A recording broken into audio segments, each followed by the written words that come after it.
Okay, folks, now it's going to be episode 37. It'll conclude the chapter, and then we'll start into the next chapter, which is Saving Showbiz.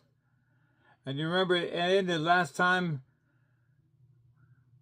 where Judge was praising Sly, and all of a sudden his brother walked in, and Champ hears this, and let's begin to continue the reading. But first, a word from our sponsor.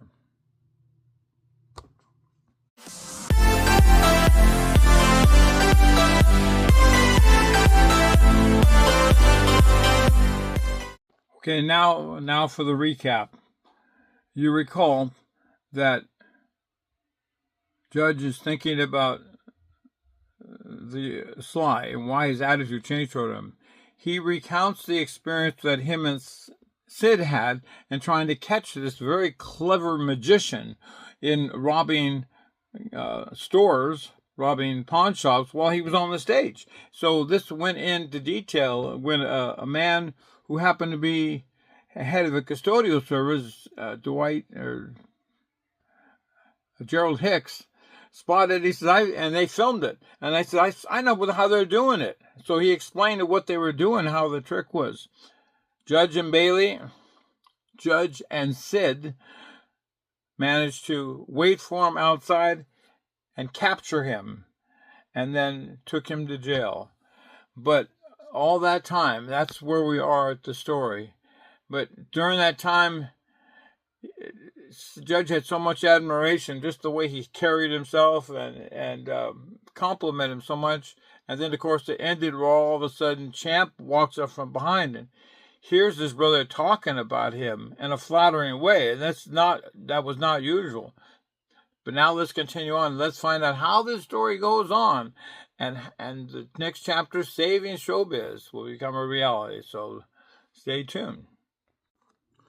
Okay, that's nice, isn't it? Now, let's begin the reading.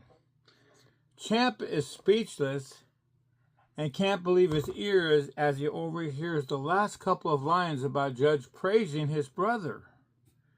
He was sure that if hell was real and it was a burning inferno, it would most certainly be freezing over by now.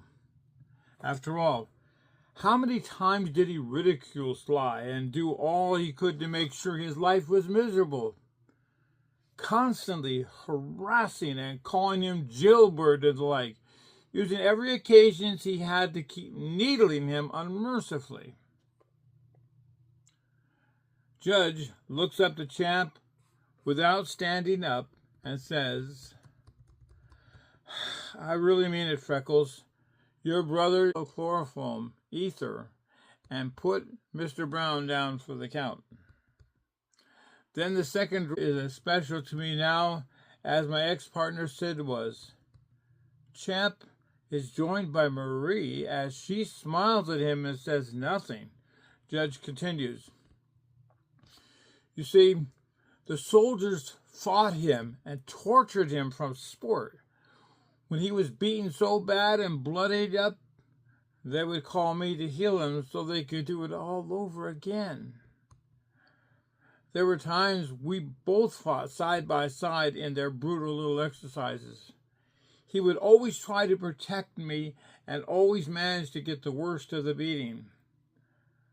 Their special war programs was always so stacked against us, we never had a chance to win. In time, they found him to be a better fighter defending me than for himself. In the end, he took the beatings and I did the doctoring of him. It was a nightmare that just seemed like never ended. Champ, your brother handled it magnificently, well, and even managed to joke about it at times. I wish I had a partner like him when I was on the force in my heyday. I would have been proud and honored as I am today.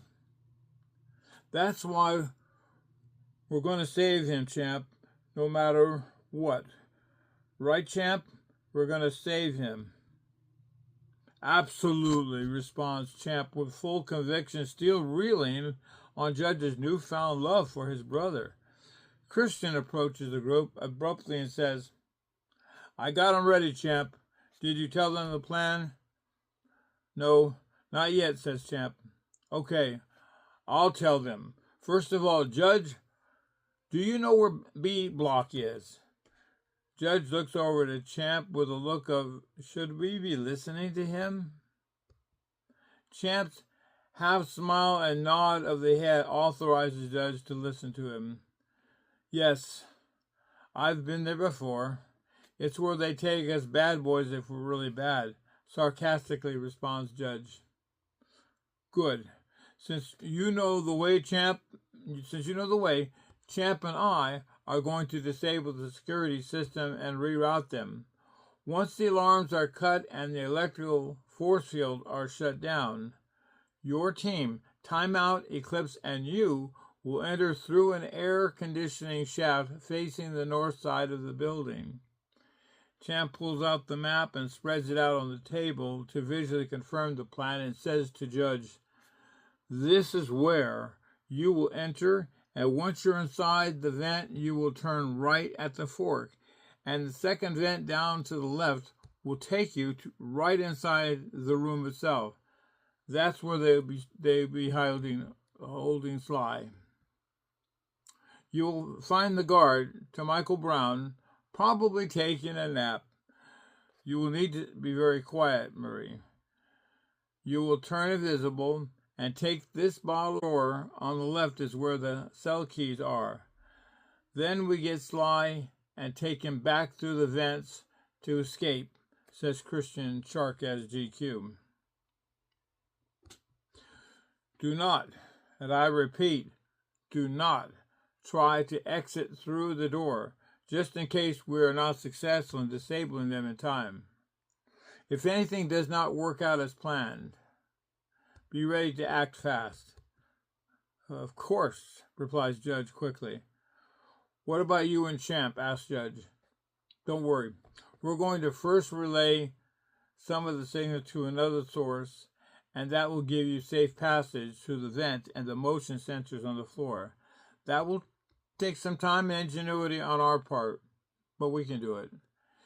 You just make sure that when you see this little receiver blink one time, you're clear and should have safe package. Remember, one blink. Stay inside the vent until it blinks 3 times. Then it's safe to continue and enter the building. If it blinks twice in cycles, it means you've been compromised, says GQ as he hands the device to Judge. And now this brings us to Chapter 29, Saving Showbiz. Let's go, Champ. It's going to take both of us together to get this thing done, says GQ to a reluctant Champ, who understands the reason, but clearly wishes he was going with his wife. Christian looks at Judge with disdain and says sarcastically, don't forget your transmission box. Judge doesn't respond or look up. He looks over to his wife, puzzled at his attitude toward him, and says nothing. He simply picks it up with his right hand and stands still, looking down at it. You coming, Champ?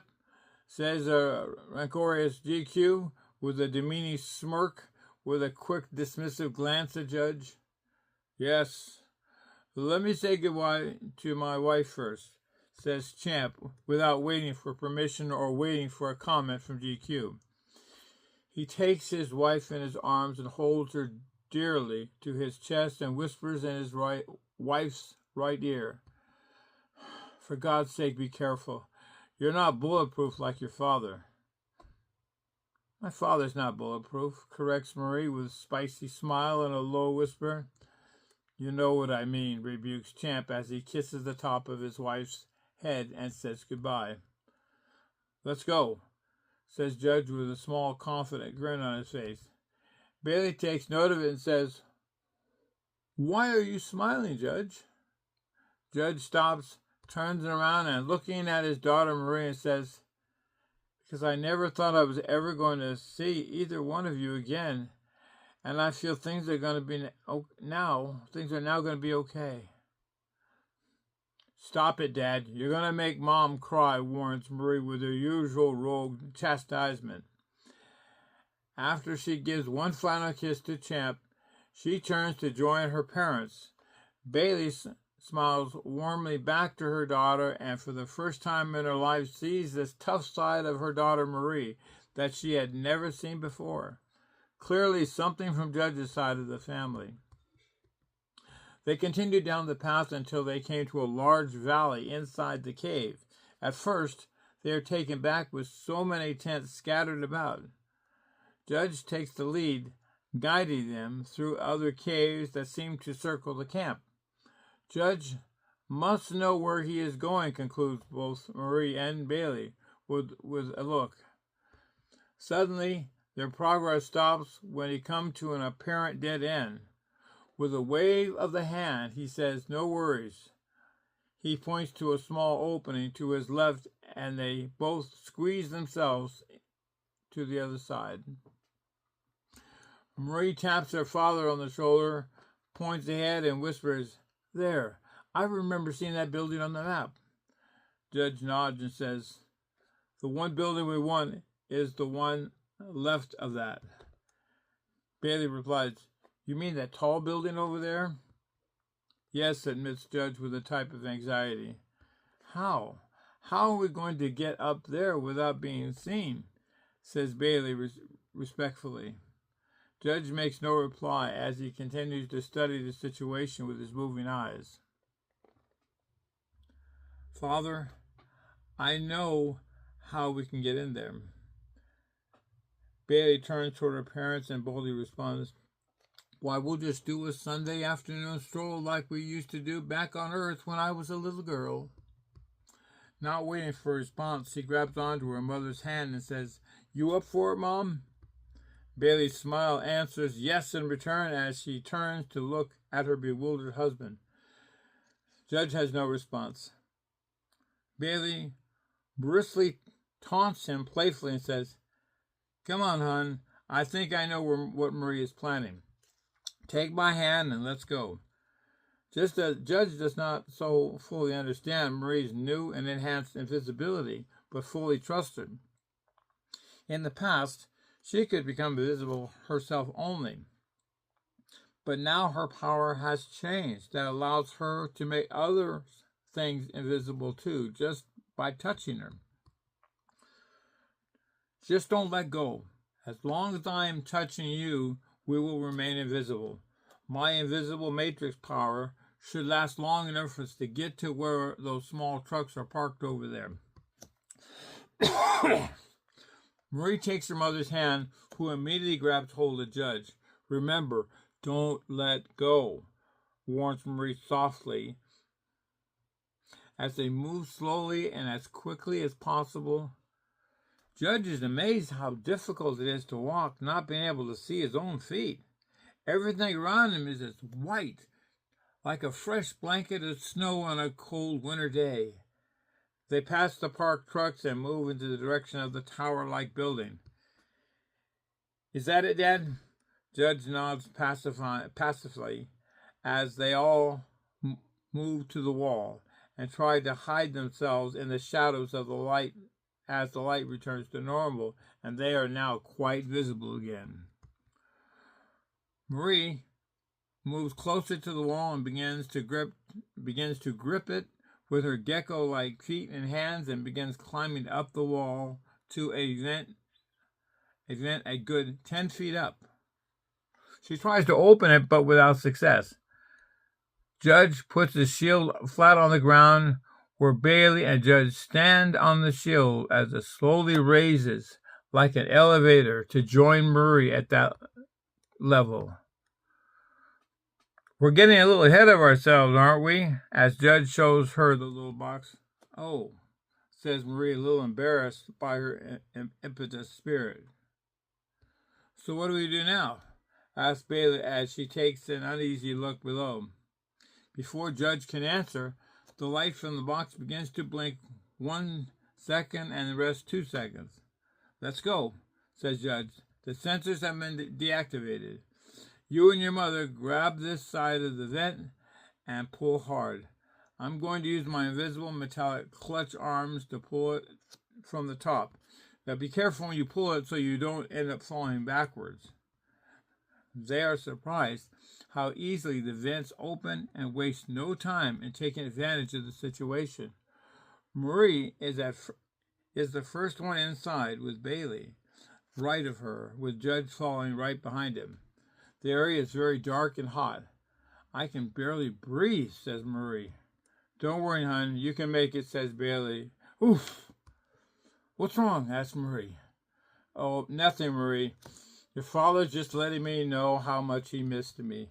Dad, reprimands Marie with a loud vista.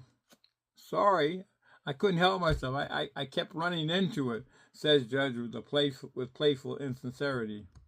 With your hands, scolds Bailey with a playful whisper. Inside the shaft continues to be very warm when they spot the light ahead. The light shines on Marie's face as she turns to her father who wags his head not yet. She looks through the vent and cannot see the guard. Where is he? She thinks, as her eyes continue to scan over the area until she finally sees Sly inside an animal kind of cage, sitting down with his head slooped over. His body is badly damaged and exposed cuts and bruises from the recent beatings. His showbiz clothes are badly stained with blood and dirt and appears to be shredded for the most part. Seconds later, he turns his head toward her, and she is shocked at what she sees. She recoils and holds her mouth with her hand to hold back her shock. What's wrong? Asks Bailey. Marie lets out a painful whisper. I don't understand. Why is he wearing an eye patch? Dad, do you know why? I thought you always healed him from his injuries. What happened? Why is he wearing an eye patch? Judge looks away and becomes eye fixed on the little box with a blinking red light and putting forth every effort to ignore the inquiry. Judge, asks Bailey gently as she places her hand on the top of his finger. Sweetheart, what happened to Sly's eye? Episode 38. Next time, let's find out what happened to Sly's eye and everything like that. And thank you for listening. Be sure you subscribe and always click the like button and everything. So thank you so much, folks. And if you're not happy with me, come see Brianna because she'll make everything just wonderful. Oh, thank